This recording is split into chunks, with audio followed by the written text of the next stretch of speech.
everyone! Join me today as I'm going to share my favorite books this 2021. I am super excited because I've been dreaming of this for a long time. And as an English literature enthusiast, I am happy to give you an idea of what books you should read or you should prioritize to increase or broaden your knowledge. So let's start! So today I categorize my favorite books so far this 2021, and let's start off with my easy reads. So these books are easy to read or under easy to read categories because you will not suffer from headache or you will not suffer from understanding. Britt-marie Was Here by Fredrick Backman is a story that taught me to really love yourself, to prioritize yourself once and for all, that you should never be afraid in life, that there is more to you. And this is a very smooth book, and for sure you will really like this. So The Alchemist, written by Paulo, Coelho, is a classic one, and I'm so thankful that I bought this at a lower price. The storytelling of this book is so powerful that it taught me to know your personal legend, to listen and follow your heart.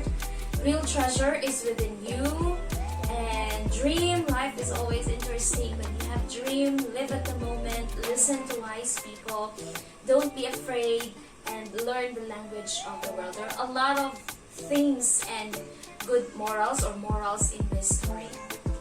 Good morals.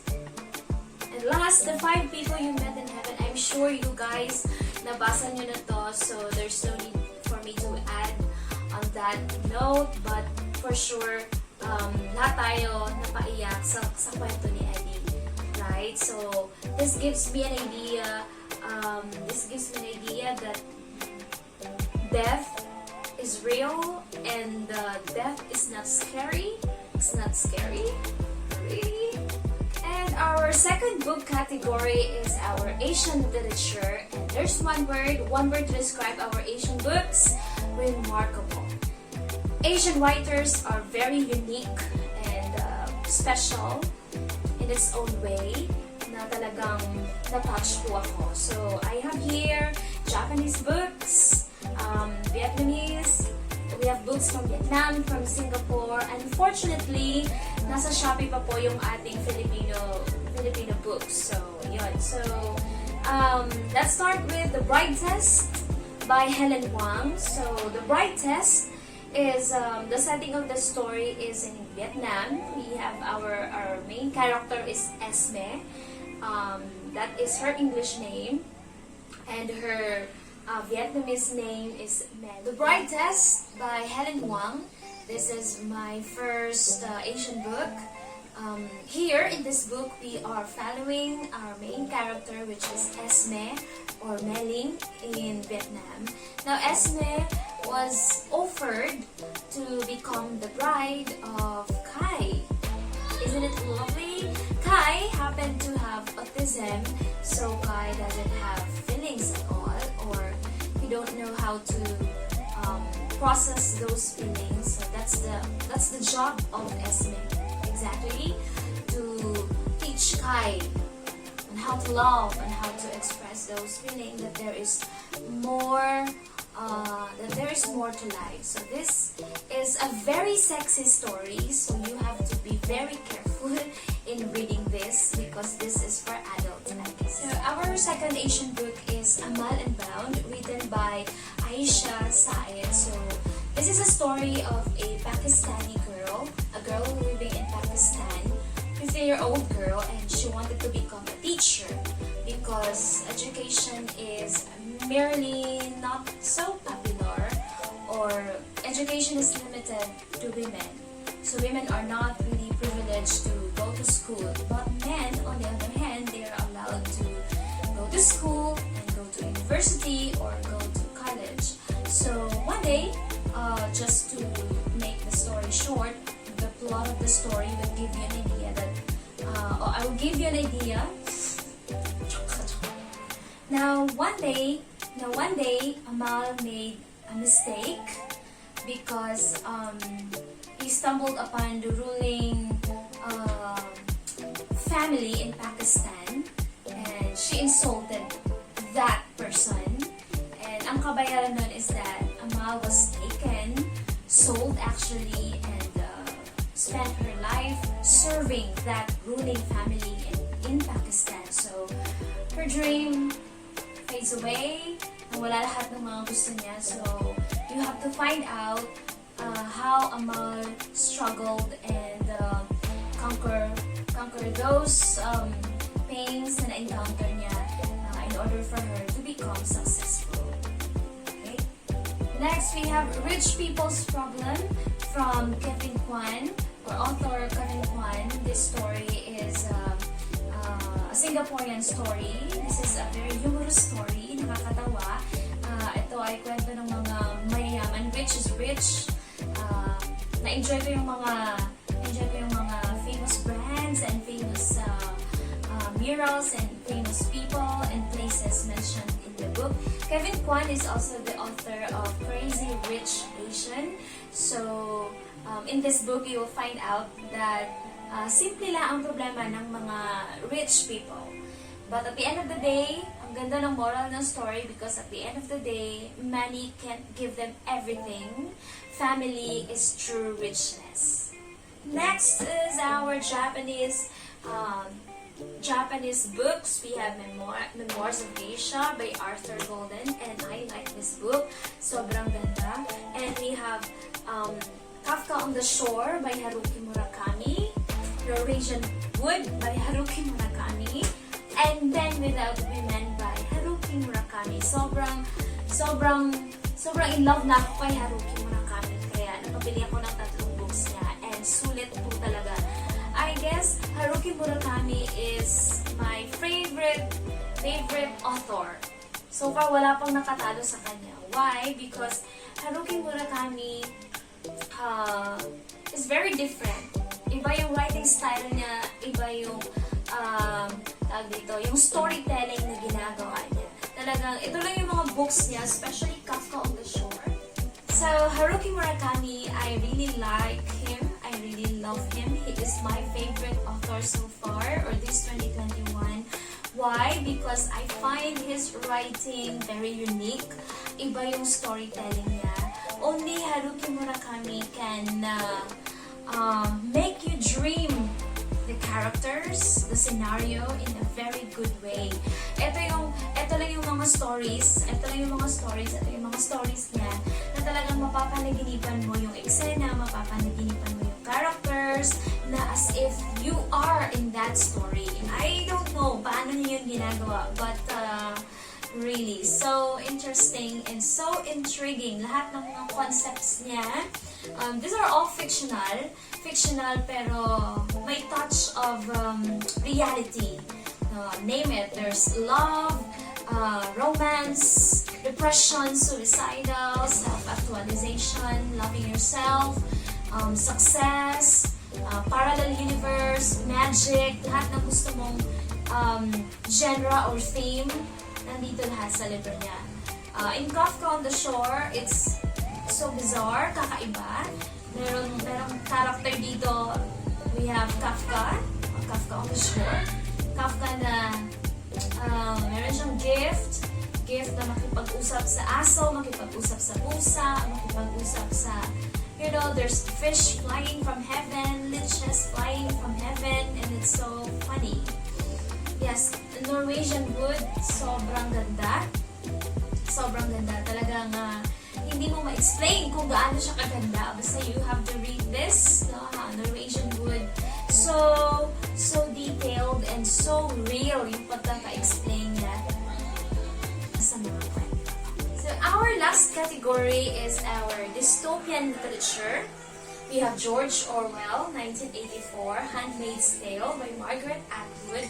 And this is Between Shades of Grey by Ruta, Sepetys. So when we say dystopian, it is an imaginary place where there is oppression, people are unhappy. So these books have political commentary, have economical reviews, oppression, gender inequality, marginalization. So this is quite sad, but I find it very, very interesting. Ito yung mga books na after mong basahin, gusto mong mag-shift sa social studies or gusto mong mag-shift sa AP Politics or AP Philosophy sa sobrang ganda at mapapahook ka sa history.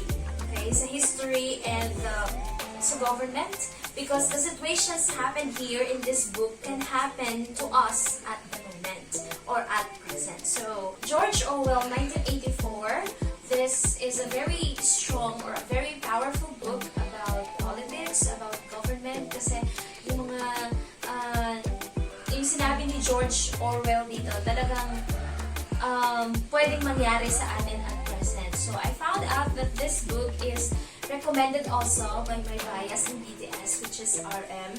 And this book, napabili ako ng book na to because this book was introduced by my PhD teacher, Sir Marlon. Now, we have to use this as one of our reference in our assignment. So, pagkabasa ko nito, wow, I find it very, very good. This is a life of Winston. Winston lived in Oceania, and in Oceania, you are not free. You're not free to criticize the government, or else you die. Their government, they are ruled by Big Brother and the party. Now, yeah, literally, Big Brother knows everything. Big Brother watches you. So, Big Brother knows your thoughts, knows your actions. And konting mali mo lang, konting expressions lang ng mukha mo, you will be put on the list, and the next day, this is The Handmaid's Tale by Margaret Atwood. This book is, I found out that this book is banned in so many countries. And why it's banned? Because this book is very, very good. This is a feminist story. There's our main character, we are following the life of Fred, living in Gilead, although the setting is fictional. And in their society, men are soldiers, or men are always working, but women, on the other hand, they are categorized or divided into different categories. We have the wives, the economy wives, the handmaids, and name it. The handmaids are literally the scariest category because their job is to breed or to get pregnant, so they are being raped every month, and if they can't have children, if they can't conceive, they will be thrown away as slaves. So wala ka talagang choice kung nandito ka sa era na to, sa story na to, wala ka talagang choice kundi to go with the flow. Whether you're married or not, once you are being bought or transferred to another house, your job there is to conceive for whoever the man in that house. Okay. Next is Shades of Grey by Ruta, Sepetys. This is a book written in the era of two great warlords, or powerful warlords in the universe or in our history that sparked World War II. This is written in the era of Stalin versus Hitler. So basically, this is a story of those survivors of the war, especially Lina and his family. They were accused, they were exiled, they were killed, their families were being killed. No one's helping them. At the end of the day, they were transferred to Siberia and suffered from Stalin's army.